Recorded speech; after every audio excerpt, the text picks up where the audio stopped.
माझे नाव आराध्या. मी आज तुम्हाला राजमाता जिजाऊ यांच्याबद्दल थोडक्यात माहिती सांगणार आहे. मुजरा माझा त्या माता जिजाऊंना, मुजरा माझा त्या माता जिजाऊंना, घडविले त्यांनी शूर शिवबांना. साक्षात होत्या त्या आई भवानी, साक्षात होत्या त्या आई भवानी, जन्म घेतला त्यांच्या पोटी शिवबांनी. आज 12 जानेवारी आपण इथे राजमाता जिजाऊ यांची जयंती साजरी करीत आहोत.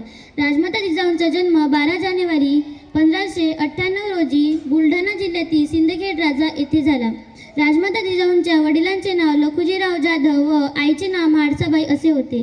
राजमाता जिजाऊंचा विवाह शहाजीराजे भोसले यांच्याशी झाला. राजमाता जिजाऊंचे पती शहाजीराजे हे सरदार असल्यामुळे सतत मोहिमांवर असत. पुणे येथील शिवनेरी गडांवर त्यांनी शिवरायांना जन्म दिला.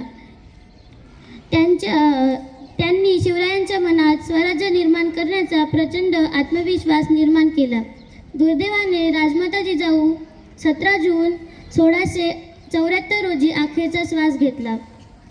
वीरजीचा मुलगा धन्य ती माई, वीरजीचा मुलगा धन्य ती माई, नाव तिचे जिजाऊ शिवरायांची आहे, नाव तिचे जिजाऊ शिवरायांचे आहे. धन्यवाद. सन्माननीय व्यासपीठ, आदरणीय प्रिन्सिपल सर, उपस्थित शिक्षक वर्ग आणि माझ्या प्रिय विद्यार्थी मित्र आणि मैत्रिणींनो, आज आपण इथे राजमाता जिजाऊ यांची जयंती साजरी करण्यासाठी एकत्र जमलो आहोत. राजमाता जिजाऊ या ममत्व, राष्ट्रप्रेम आणि संस्कारांचे प्रतीक आहे. जिजाऊंनी दिलेल्या संस्कारांमुळेच छत्रपती शिवाजी महाराजांसारखे आदर्श घडले. राजमाता जिजाऊ यांचा जन्म 1298 रोजी सिंदखेड राजा म्हणजेच आजच्या बुलढाणा जिल्ह्यामध्ये झाला. त्यांचे वडील लखोजी जाधव हे निजामशाहीच्या दरबारात पराक्रमी सरदार होते आणि त्यामुळेच लहानपणापासूनच जिजाऊंना शस्त्रविद्या, राजकारण याचं शिक्षण मिळालेलं होतं.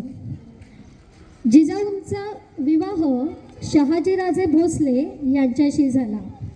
ज्यावेळी महाराष्ट्रात आदिलशाही, निजामशाही, मुघलशाहीच्या जात्यात महाराष्ट्र भरडला जात होता, म्हणजेच महाराष्ट्रावरती इस्लामी राजवट होती, अशावेळी जिजाऊंनी हिंदवी स्वराज्याचं स्वप्न पाहिलं होतं. त्यांनी शिवबांना अन्यायाविरुद्ध लढण्याची जिद्द आणि रयतेचा राजा होण्याचं शिक्षण त्यांनी बालपणातच शिवाजी महाराजांना दिलेलं होतं आणि जिजाऊंच्या संस्कारांमुळेच शिवाजी महाराजांनी महाराष्ट्रात हिंदवी स्वराज्य स्थापन केलं. ज्यावेळी शहाजीराजे भोसले बंगळूरच्या स्वारीवरती होते, त्यावेळी जिजाऊंकडे पुण्याची जहांगीरी सांभाळण्याची जबाबदारी आली होती. ज्यावेळी लहानशा शिवबाला घेऊन जिजाबाईंनी पुण्यामध्ये आल्या, त्यावेळी पुणे शहर हे बेचिराग झालेलं होतं. आदिलशहाचा जो एक सरदार होता, त्याचं नाव होतं मुरार जगदेव. या मुरार जगदेवानं पुणे शहर पूर्णतः बेचिराग करून टाकलेलं होतं. तिथली जी घरं होती, लोकांची घरं जाळून टाकलेले होते, वाडे जाळून टाकलेली होती, मंदिरं उद्ध्वस्त केलेली होती, शेत जमिनी ज्या होत्या त्या शेत जमिनी उद्ध्वस्त करून टाकलेल्या होत्या, सर्वत्र जाळपोळ केलेली होती. इतकं की पुणे शहर पूर्णतः बेचिराग झालं होतं. जमीन सुद्धा कसण्यायोग्य राहिलेली नव्हती. असं म्हटलं जातं की मुरार देवानं पुणे शहरावरती गाढवाचा नांगर चालवला होता. त्यावेळी गाढवाचा नांगर चालवणं म्हणजे जमीन नापीक करणं असं होतं, किंवा ती जमीन मग अशुभ झाली असं मानलं जात होतं. जमीन पूर्णतः उद्ध्वस्त केलेली होती. पुणे शहरात एकही माणूस राहण्यासाठी तयार नव्हता. अशा स्थितीत जिजाबाई आपल्या लहानशा शिवबाला घेऊन पुण्यामध्ये दाखल झालेल्या होत्या आणि जिजाऊंनी पुणे शहर पुन्हा नव्याने वसवलं.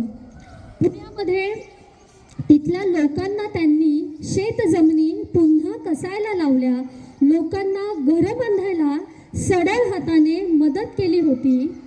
त्याचप्रमाणे इस्लामी राजवटीत कसबा गणपती मंदिर बांधणं म्हणजेच आदिलशहाच्या तख्ताला आव्हान दिल्यासारखंच होतं.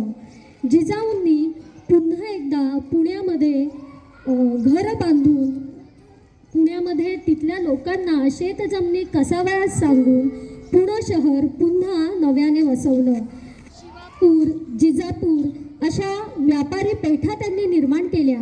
पुण्यामध्ये व्यापार उद्योगधंदे पुन्हा एकदा वाढीस लागले.